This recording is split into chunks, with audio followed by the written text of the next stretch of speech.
Vous souhaitez observer des choses intéressantes dans le ciel? Eh ben cette vidéo est conçue pour vous. En effet, excellente année 2026 à tous, et comme à chaque début d'année, nous sommes tous impatients de découvrir les événements astronomiques de l'année 2026. Bon, c'est vrai que pour les événements majeurs en France, c'est moins captivant qu'en 2024 et 2025, mais soit, le programme de 2026 nous donnera l'opportunité de lever les yeux vers le ciel pour observer des phénomènes dont je vais parler qui seront visibles en France. En espérant d'ailleurs au passage que la météo soit favorable à chaque fois.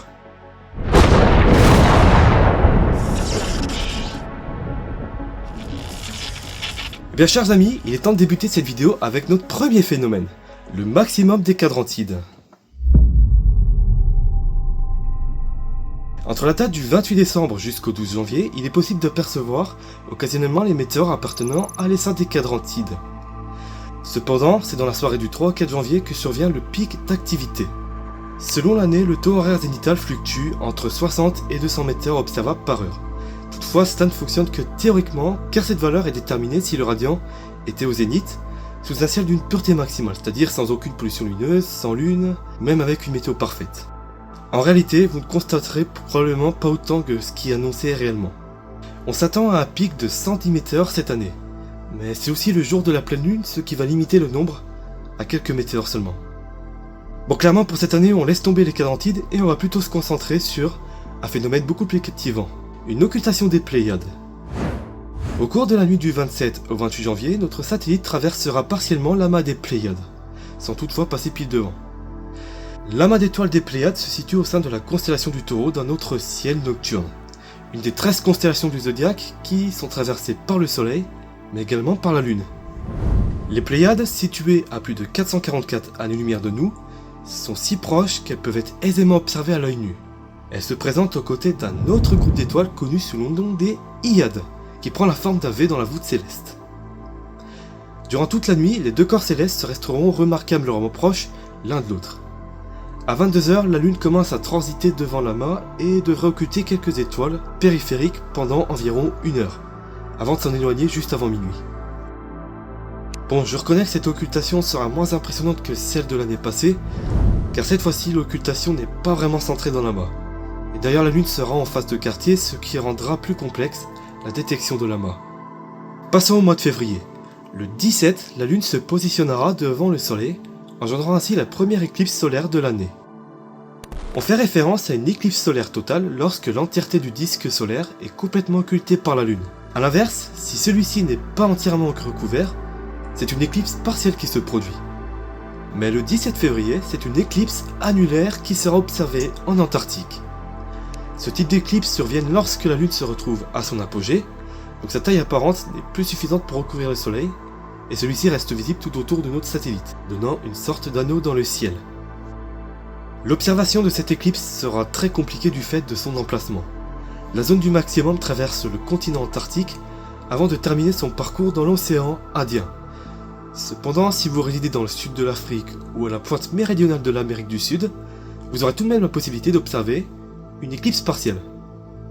Le 18 février, un jour plus tard, nous aurons la possibilité d'observer une éclipse de Mercure. Bon, en réalité, ça ne s'appelle pas du tout comme ça. En réalité, Mercure est bien plus petite que la Lune, mais est également beaucoup plus éloignée, entre 100 et 200 millions de kilomètres. Sa taille apparente est beaucoup plus petite que la Lune, donc quand la Lune passe devant un astre, on parlera d'une occultation. Malheureusement, à cause de son champ de visibilité limité, cette occultation ne sera pas observable depuis la France. Faisons un bond de 10 jours jusqu'en mars, parce que qui dit éclipse de soleil dit forcément éclipse de lune 15 jours plus tard. En raison de l'inclinaison de l'orbite lunaire par rapport au plan de l'écliptique, qui correspond en gros à la trajectoire du soleil dans le ciel, les éclipses ne peuvent pas se produire tous les mois. En réalité, à chaque occurrence, la lune se positionne soit au-dessus, ou soit en dessous de l'ombre terrestre. Et là, la lune se retrouve juste pleine. C'est ce qui s'applique également aux éclipses solaires. Lorsque la lune est pleine en traversant le plan de l'écliptique, elle entre alors dans l'ombre de la Terre, entraînant une éclipse. Quand elle le fait dans sa phase de nouvelle lune, c'est une éclipse solaire qui se produit. C'est pour ça que lorsqu'une éclipse se produit, 15 jours plus tard, la lune croise une nouvelle fois l'écliptique en étant pleine. Il se produit à nouveau une éclipse. Et voilà pourquoi on appelle l'écliptique l'écliptique. Malheureusement, ces informations ne seront d'aucune utilité puisque l'éclipse du 3 mars ne sera pas observable depuis la France. elle ne sera que visible depuis l'océan Pacifique et par les résidents de l'Alaska ou de Russie orientale. Dans 5 jours, nous aurons l'occasion d'assister à une conjonction entre Saturne et Vénus.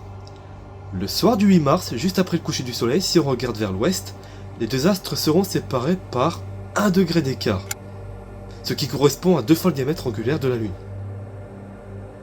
Cependant, compte tenu de la proximité des deux astres avec l'horizon, l'observation du phénomène s'avérera très compliquée. Faisons un bond d'un mois pour rendre visite au maximum des Lyrides. La Terre traverse annuellement les débris de la comète Thatcher entre le 16 et le 27 avril. Mais c'est dans la nuit du 22 qu'il est possible d'en voir le plus. Et pour l'année 2026, on prévoit un taux de 20 météores par heure.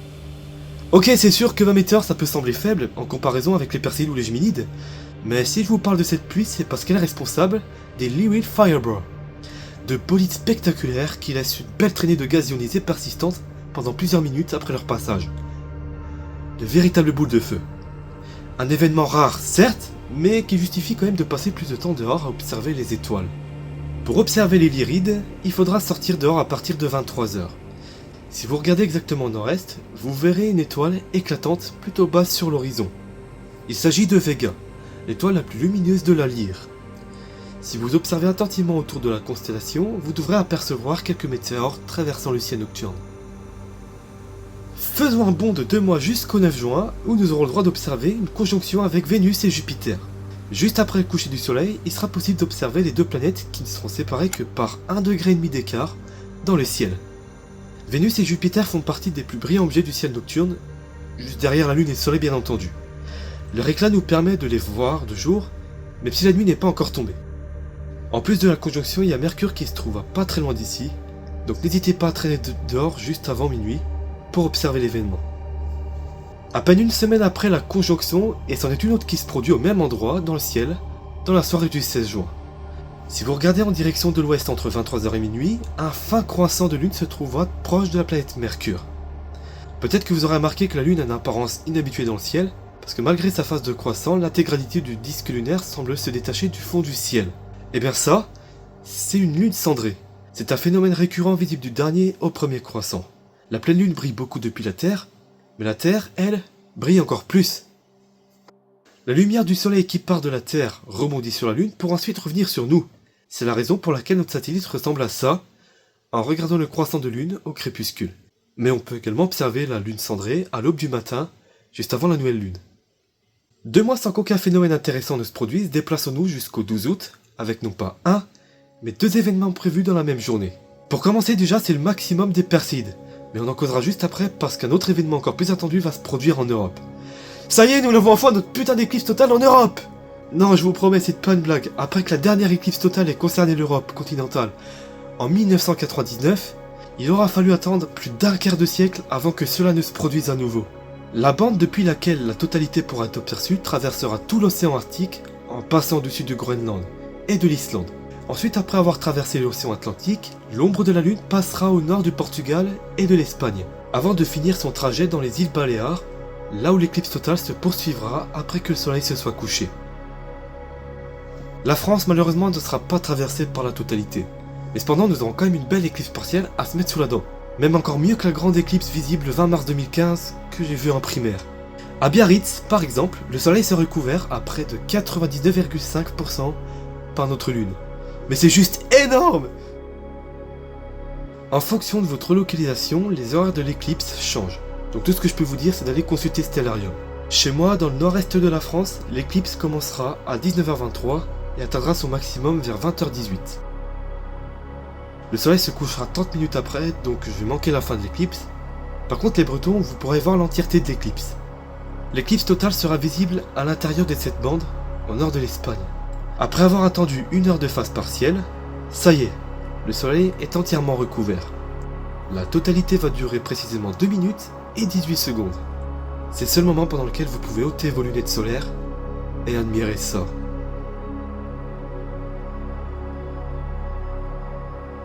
Comme pour la France, plus vous êtes à l'est, plus l'éclipse sera haute dans le ciel. À Coruña, l'entièreté de l'éclipse sera visible. C'est parfait si vous voulez tenter de réaliser un chapelet ou bien un timelapse de l'éclipse. Cependant, si vous souhaitez intégrer un élément du paysage dans votre composition, rapprochez-vous plutôt de la Méditerranée comme à Valencia par exemple. Mais par contre, vous allez rater un bout de la fin de l'éclipse. Dernier petit conseil, achetez sans tarder vos lunettes solaires. Non mais je dis ça parce que la phrase la plus recherchée sur Google après une éclipse, il y a des gens qui se plaignent d'avoir mal aux yeux. Ah! Non mais vraiment, il y a des gens qui ont vraiment regardé le soleil premier degré comme ça. Hein. Oui. Pica pour les jeux. Je vous rappelle qu'il y a déjà des instruments possédant un filtre solaire qui vous permet d'observer les phases partielles de l'éclipse, sans finir encore une fois comme ça. Ce genre d'événement provoque un tel engouement au sein du public que ce genre de lunettes solaires se retrouve très rapidement en rupture de stock. Donc achetez vos lunettes maintenant! Continuons dans la nuit du 12 au 13 août pour s'intéresser au rendez-vous annuel du maximum des Perséides. Ah oui, c'est vrai qu'il y avait ça aussi. Les Perséides, c'est un essaim de météores visible depuis l'hémisphère nord entre le 17 jusqu'au 24 août, lorsque la Terre traverse les débris de la comète Swift-Tuttle. Non, pas celui-là. Ouais, voilà, ça. Avec un pic d'activité dans la soirée du 12 au 13 août, vers 2h du matin. Cette année, on prévoit un maximum à 100 météores par heure. C'est l'une des raisons pour laquelle les Perséides sont aussi célèbres. Il s'agit d'une des plus belles pluies de l'année, et en plus c'est l'été. Il fait chaud, il fait beau. Autant vous dire que ce sont des conditions favorables à observer le ciel pendant des heures.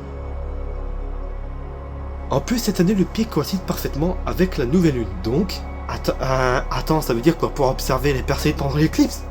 Hein? Pour voir les Perséides, il faudra déjà regarder en direction du nord-est à partir de 23h. La constellation de Persée se trouve juste là. Le radiant se trouvant à l'intérieur de Persée, c'est pour ça que l'essaim des Perséides s'appelle Perséide. Si vous regardez en direction de cette zone du ciel, votre regard croisera par moments celui d'un météore. Ensuite, vous n'avez plus qu'à la suivre tout au long de la nuit. On termine le mois en beauté dans la nuit du 28 août avec une belle éclipse de lune partielle qu'on va pouvoir observer depuis la France. Putain, mais décidément, qu'est-ce qui se passe au mois d'août là? C'est la folie! Au cours de la lune manquera de peu l'éclipse totale, en léchant le bord de l'ombre terrestre. En plus, seuls les observateurs situés en Amérique pourront voir l'entièreté de l'éclipse. Chez nous, on nous loupera la fin. Tout d'abord, comme pour l'éclipse solaire, l'heure du phénomène change selon votre position. Donc vous pouvez toujours utiliser Stellarium pour savoir à quelle heure ça va commencer. Chez moi dans le nord-est, la lune pénètre dans l'ombre de la Terre à 4h35 du matin et atteindra ensuite son maximum 2 heures plus tard vers 6h10. La lune passera sous l'horizon 40 minutes plus tard. On bascule dans le mois d'après avec deux phénomènes dans la journée du 8 septembre. Déjà, on va pouvoir observer la lune passer à l'intérieur de l'amas de la Ruche depuis la France. Cet amas qu'on appelle aussi Messier 44 est un amas ouvert situé à 610 années-lumière de nous. Sa magnitude apparente de 3 nous permet de la voir à l'œil nu à l'intérieur de la constellation du Cancer, comme une sorte de tache floue. À l'œil nu, c'est vrai que ce phénomène sera très difficile à observer, mais par contre, avec des jumelles ou même un télescope, ça va tout changer. À partir de 4h du matin, dans la nuit du 7 au 8 septembre, regardez en direction de l'est pour tomber sur le croissant de lune. Si vous observez avec des jumelles en bas de la lune, vous allez tomber sur ça. Une zone de même taille que la lune remplie d'étoiles. Et bien ça, c'est Messier 44. Dans l'heure qui suit, la lune commencera à traverser l'amas, mais le jour commencera aussi à se lever. Au bout d'un moment, après 6 heures, le ciel sera bien trop clair pour distinguer l'amas. Mais vous pourrez toujours observer notre lune, et un joli lever de soleil en même temps. Quelques heures plus tard, et c'est au tour de Jupiter d'être occulté. Malheureusement, le phénomène ne sera pas visible depuis la France. Seule une bonne partie de l'Amérique du Nord auront le droit d'observer cette occultation en cours de journée depuis leur position. Presque un an jour pour jour après l'occultation de Vénus, et c'en est une autre qui va pouvoir être observée depuis la France dans la matinée du 14 septembre. Vénus et la Lune étant les astres les plus brillants du ciel, ce phénomène sera visible de jour. Mais vous ne méprenez pas, pour le grand public, c'est mort. L'occultation sera accessible seulement pour les détenteurs d'un télescope ou de jumelles. Bon là par contre je vous le redis, mais faites extrêmement attention parce que si vous avez prévu de sortir votre instrument optique, vous pouvez malencontreusement pointer ce dernier devant le soleil. Et ça pourrait vous causer une grave brûlure de la rétine. D'ailleurs c'est con, mais si ça vous arrive avec du jumelle, vous allez même chanter Gilbert Montagny. Chez moi le phénomène commence à 11h26. Juste après que la lune se lève, Vénus va disparaître du ciel, cachée derrière notre satellite. Elle réémergera une heure plus tard, à 12h34. Passons au mois d'octobre avec une occultation de Mars par la Lune prévue au petit matin du 5 octobre. Celle-ci ne sera pas visible depuis la France. À la place, les deux astres devront nous offrir un très beau rapprochement dans la nuit du 4 au 5 octobre, juste avant que le jour se lève. En regardant à l'est à partir de 2h du matin, vous tomberez sur la Lune avec Mars qui sera pas très loin. Si vous observez toutes les demi-heures, vous allez apercevoir le mouvement de la Lune par rapport à la planète Mars. Les deux astres seront séparés de seulement 30 minutes d'arc au plus fort de l'événement. Le jour d'après, c'est Jupiter qui se retrouvera derrière la Lune. Une partie de l'Afrique et de l'Amérique pour observer l'occultation, cependant en France, on va juste devoir se contenter d'une conjonction pendant le jour à midi. Je pense qu'avec un bon télescope il sera possible d'apercevoir Jupiter, mais sinon même aux jumelles je pense qu'on verra pas grand chose. Laissons s'écouler quelques jours pour un phénomène dont je n'ai pas encore parlé. La Lune qui passe devant une planète ou un objet du ciel profond, on a déjà vu, mais une planète, c'est précisément ce qui va se passer dans la nuit du 10 au 11 octobre, avec une occultation de la main de la ruche par Mars. Bon, comme Mars est bien plus petite que l'objet en question, c'est mieux quand même de parler d'un transit. Regardez en direction de l'Est à partir de 2h du matin, et vous allez tomber sur une étoile qui semble briller en rouge en dépassant la luminosité de toutes les étoiles environnantes. Eh bien vous êtes en train d'observer Mars, et M44 par la même occasion. Seulement, je vous l'accorde, à l'œil nu vous ne verrez pas grand chose. Mais le phénomène sera quand même nettement plus impressionnant au travers d'un télescope ou même de jumelles. Le déplacement de Mars dans la voûte céleste étant relativement lent, Mars sera toujours dans l'amas dans la nuit suivante, ce qui vous laisse quand même une journée de rattrapage afin de profiter du spectacle si jamais il fait nuageux. On arrive au mois de novembre, plus précisément le 2, avec 2 occultations dans la même journée. Et malgré tout on n'en verra aucune d'entre elles en France. En premier temps la Lune passera devant Mars, mais a priori à part les poissons du Pacifique, personne ne la verra. Mais quelques heures après, c'est Jupiter qui disparaît du ciel. Mais c'est là par contre, un peu plus de monde pourra la voir. Avançons le temps de 2 semaines pour une conjonction entre Mars et Jupiter. Dans la nuit du 15 au 16 novembre, si vous observez en direction de l'Est après minuit, vous allez facilement repérer Jupiter et Mars en raison de leur éclat important. Au plus fort de l'événement, les deux astres auront une séparation angulaire de 1 degré, soit l'équivalent de 2 pleines lunes. Donc oui, c'est sûr que ce n'est pas la grande conjonction de 2020, mais c'est le mieux de ce que j'ai à vous présenter. Par la même occasion, si les nuages vous empêchent d'observer la conjonction, vous aurez le droit à des séances de rattrapage tout autour de cette date-là, étant donné que Mars et Jupiter resteront très proches durant tout le mois de novembre. Quelques semaines plus tard, la Lune occultera l'amas de la ruche. Ce phénomène sera visible dans le ciel français entre la nuit du 28 au 29 novembre, seulement comme je vous l'ai déjà expliqué, l'amas est beaucoup moins visible que notre satellite. Ce phénomène pourrait être observé à l'aide d'instruments optiques sûrement, mais ne pensez pas pouvoir observer ce phénomène à l'œil nu. À 22h30, l'occultation débute. La Lune commence à passer devant les étoiles de l'amas. La Lune sortira de l'amas quelques heures après, à 1h20 du matin. La Lune étant en phase de quartier, autant vous dire que l'événement sera très difficile à observer. Terminons l'année en beauté avec le maximum des Géminides prévu dans la nuit du 13 au 14 décembre. Les Géminides apparaissent lorsque la Terre traverse les débris de l'astéroïde Phaéton entre 3 jusqu'au 17 décembre. Mais le meilleur moment pour les observer c'est durant le maximum de la pluie dans la nuit du 13 au 14, avec près d'une centaine de météores visibles chaque heure.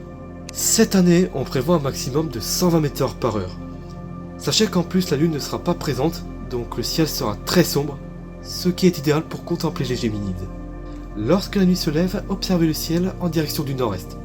Vous allez tomber sur la constellation des Gémeaux. Très facile à repérer d'ailleurs avec ces 2 étoiles, Castor et Pollux. Si les Géminides s'appellent ainsi, c'est parce que leur radiant se trouve dans la constellation des Gémeaux. Il faudra donc observer tout autour de la constellation et de suivre cette région du ciel tout au long de la nuit pour observer les Géminides. Voici la liste complète des événements astronomiques de l'année. Toutefois, n'oubliez pas qu'une comète de grande envergure peut toujours être observée d'ici là, devenant le phénomène majeur de l'année. Restez également à l'affût d'apparitions d'aurores boréales. Il est possible que de nouvelles tempêtes géomagnétiques provoquent des aurores similaires à celles de novembre. D'ailleurs, si cela vous intéresse, j'ai déjà consacré une vidéo entière sur les aurores du 12 novembre 2025, que je vous mets dans un des 2 côtés, et on va pouvoir passer à la deuxième partie de cette vidéo. Jetons un œil à la configuration des astres dans notre ciel, en commençant par notre voisine. Pour cette année, la Lune sera pleine 13 fois. Chaque mois comportera une pleine lune, à part le mois de mai où il y en aura 2. Ce qui veut donc dire que la lune du 31 mai sera bleue. Enfin, selon l'astrologie bien entendu. Parce que ce genre d'appellations n'ont aucun intérêt scientifique, parce que la lune en fait est complètement comme toutes les autres qu'on va pouvoir observer. Moi en ce qui concerne les nouvelles lunes, il n'y en aura que 12. D'ailleurs, en parlant d'astrologie, ces charlatans ont également inventé le terme de superlune. Cette année malheureusement, il y en aura 2. Pour vous mettre en contexte, l'orbite lunaire n'est pas parfaitement ronde. En moyenne, notre satellite est situé à 384 000 km de la Terre. Cependant, cette distance est une moyenne car l'excentricité de l'orbite rapproche la Lune à 356 000 km. On appelle ce point le périgée. Son apogée l'amènant à plus de 406 000 km de la Terre. Une superlune, c'est donc quand la date de la pleine lune coïncide avec le périgée lunaire, rendant notre satellite 10% plus grand et 30% plus lumineux. Ce non-phénomène se produira dans le ciel du 24 novembre et du 24 décembre. A l'inverse, 2 microlunes, lorsque la lune sera à son apogée, se manifesteront dans la nuit du 31 mai, oui, pile en même temps que la pleine lune bleue, et dans la nuit du 30 juin. Prenons maintenant un peu plus de recul avec Mercure qui sera fréquemment en élongation tout au long de l'année. Une planète dite en élongation maximale, c'est le moment pendant lequel elle apparaît au plus loin du Soleil depuis le ciel terrestre. C'est un concept qui s'applique uniquement aux planètes antérieures. Les planètes ayant une orbite plus petite que la Terre aura des élongations. Sur Saturne par exemple, on peut voir des élongations de Mars ou de Jupiter alors que c'est impossible chez nous. La proximité de Mercure à notre étoile la rend souvent visible dans de très mauvaises conditions. Soit elle est trop basse, soit le jour est bien trop présent pour l'observer correctement. L'élongation maximale, c'est donc le meilleur moment pour observer Mercure. Et elle sera visible en direction de l'Est le matin du 3 avril, du 2 août et du 20 novembre. La planète sera à l'ouest du Soleil, donc c'est une élongation d'ouest.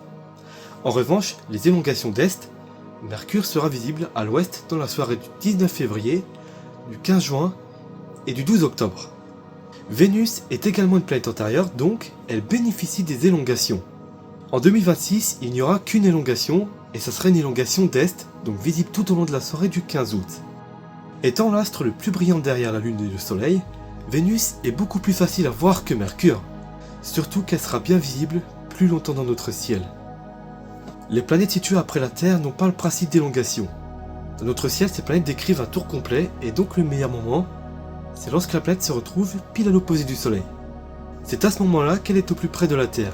Nous la voyons donc plus brillante qu'à l'habitude, et sa taille apparente est plus grande. Voici donc ce qu'est une opposition. Mars devrait donc se retrouver en opposition tous les ans. Sauf que si on prend en compte que Mars, elle tourne aussi autour du Soleil, eh bien il y a une si grande précession d'opposition que la Terre se retrouvera plus proche de Mars au bout de 2 ans et 3 mois. Comme cette dernière vient d'être en opposition l'année dernière, il n'y aura pas d'opposition de Mars en 2026. Pour pouvoir observer ça, il va falloir attendre d'être en février 2027. Cependant, Jupiter, avec son cycle d'opposition de 13 mois, fait qu'en 2025, elle n'y a pas eu le droit. Jupiter sera donc en opposition dans la journée du 10 janvier. Et on termine cette vidéo avec l'opposition de Saturne prévue pour le 4 octobre. Le Seigneur des Anneaux apparaîtra à l'intérieur des Poissons. Une région suffisamment pauvre en étoiles lumineuses pour que l'éclat de Saturne vous sautera aux yeux en regardant l'Est en début de soirée. Bon voilà, ça y est, le résumé complet des événements astronomiques 2026 est à présent terminé. Cette fois-ci, contrairement aux 2 autres vidéos, je n'ai pas fait le choix de quoi voir comme constellation et d'objets célestes en fonction de la période de l'année. Tout simplement parce qu'à chaque fois c'était la même chose et je trouve ça dommage de rallonger le résumé pour quelque chose qui sera toujours pareil à chaque vidéo. Donc j'ai pris la décision de remplacer cette partie par une vidéo complète pour raconter ça plus en détail. En tout cas, si cette vidéo t'a plu, n'hésite pas à liker, commenter et partager parce que ça permet de pousser cette vidéo dans l'algorithme et de me donner plus de vues. Oui, j'aime l'argent. Au passage, si tu as des informations qui t'intéressent, n'hésite pas à te rendre dans la description parce que je mets tout comment j'ai réalisé cette vidéo, les musiques, tout ça, le logiciel de montage. En gros, si vous allez dans la description, vous allez tout voir. Et moi, j'ai plus qu'une chose à vous dire. Abonnez-vous et activez la cloche de notification pour ne manquer aucune de mes vidéos. Sur ce, à la prochaine.